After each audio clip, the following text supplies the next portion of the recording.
appréciation globale faites-vous de ce mode Niger? Bon, la compréhension que j'ai du mode Niger, c'est un système, une pratique qui est en train de promouvoir la production nationale, qui veut protéger la production nationale. Mais il ne faut pas que ça s'arrête là au slogan. Il faut créer des conditions pour que Made in Niger soit une réalité. Quand vous prenez dans les années 74 jusqu'à 60, dans les années 60 jusqu'à 1974, 75, 76, le Niger disposait des industries, près de 74 créées par le PPNRA, presque de 74 entreprises publiques qui produisaient des produits nationaux. On n'importait pas de l'huile. Il y avait deux huileries, une huilerie à Maradi, une huilerie à Magaria. Par rapport au couscous du mil, on avait une usine à Zander, Sotramil, qui produisait du tout, de la pâte alimentaire et du couscous. Quand vous prenez ici à Niamey, vous avez ce qu'on appelle la Soniprime. C'est elle qui produit tous les légumes du Niger. Il y a une société qui les fait. Vous avez la Sonipla qui fait les chaussures. Vous avez la Bra Niger qui était là. Vous avez les 74 sociétés. La Soniceram qui faisait des briques. Tout se consommait. On n'importait pas les produits alimentaires à l'époque. Malheureusement, quand les militaires sont venus au pouvoir, ils se sont laissés influencer par le Fonds monétaire international et la Banque mondiale. Ils se sont permis de dire que la gestion n'est pas bonne, il faut privatiser. On a liquidé toutes ces entreprises. Maintenant, si l'État tient à son mode Niger, c'est de revisiter ces sociétés. Par exemple, la Sotramine, on peut la réhabiliter. Il y a une usine de production de coton à Mada, il faut la réhabiliter.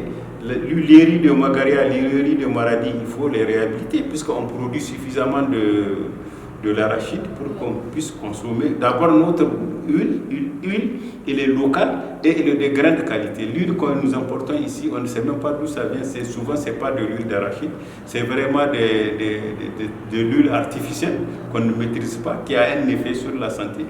Tout ça, si le ministère du Commerce tient à ça, c'est de chercher des lignes de crédit,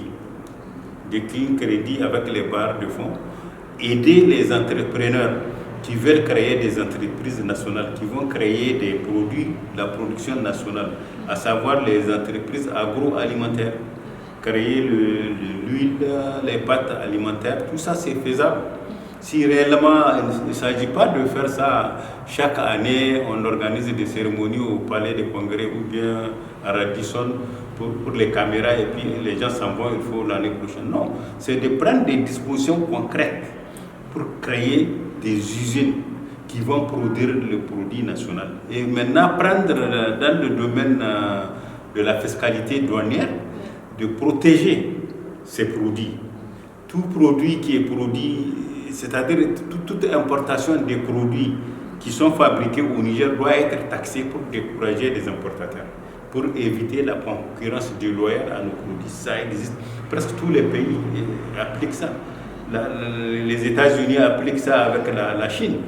Elle impose les Chinois, malgré tout, comme les Chinois ils s'adaptent à toutes les réalités.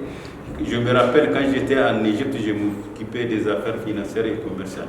Il y avait une foire où on a invité des Nigériens.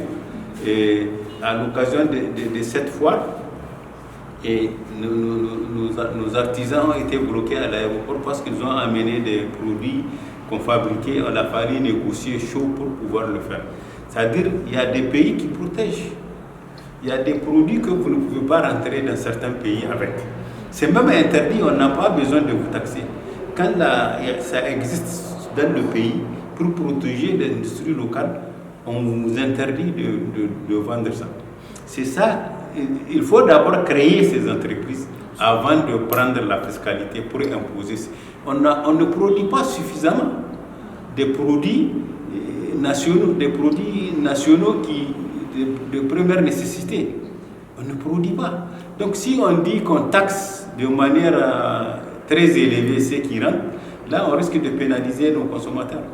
Ce qu'il faut mettre en avant, c'est la création des entreprises publiques des entreprises nationales qui créent les produits de première nécessité d'abord. Une fois que ces industries sont créées, là on peut se permettre d'appliquer la fiscalité. Mais on dit que tout produit qui est fabriqué au Niger, bon, on fabrique des chaussures, nos artisans fabriquent. Est-ce que c'est suffisant pour la consommation? Ce n'est pas suffisant.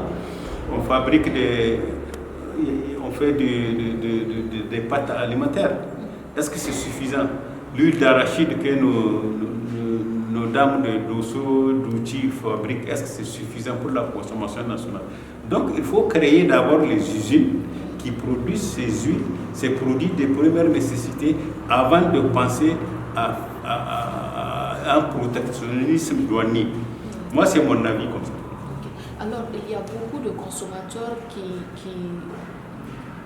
décrient la cherté des produits locaux. Alors, oui. Là également, qu'est-ce qu'il faut faire? Bon, si les produits locaux coûtent plus cher que les produits importés, ça veut dire que bon, la production des produits locaux exige beaucoup de matières premières. Ça nécessite beaucoup de l'argent. Maintenant, qu'est-ce qu'il faut faire? C'est à l'État de prendre des dispositions pour subventionner les produits locaux, pour qu'ils arrivent à concurrencer les produits importés. Bon, j'ai vu, ils veulent taxer, ils veulent utiliser la fiscalité douanière pour rendre les produits locaux accessibles. Parce qu'en taxant les produits importés, ils seront plus chers que les produits locaux. Je crois que c'est cette politique qu'ils veulent utiliser, les protectionnistes. Est-ce que ça nous arrange? Je ne sais pas. Est-ce que les produits locaux sont suffisants pour la consommation nationale jusqu'à imposer une fiscalité douanière pour protéger ces produits? Je ne pense pas. Je pense qu'il faut créer d'abord les entreprises, produire beaucoup avant de prendre les dispositions fiscales dans ce sens. Merci. De rien. C'est bon? Oui, c'est bon. Merci. La coupure vous pénalise. J'ai dit la coupure vous pénalise. Ah, ouais. Heureusement, c'est revenu. Au revoir. Oui, ok.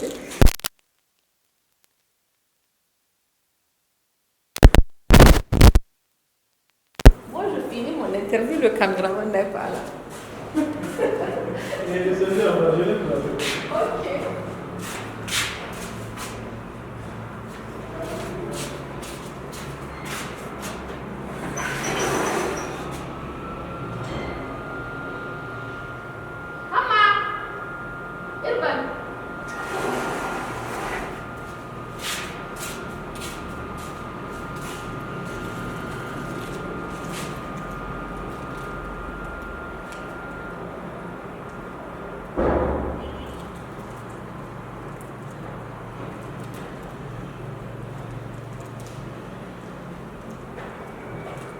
Zero level.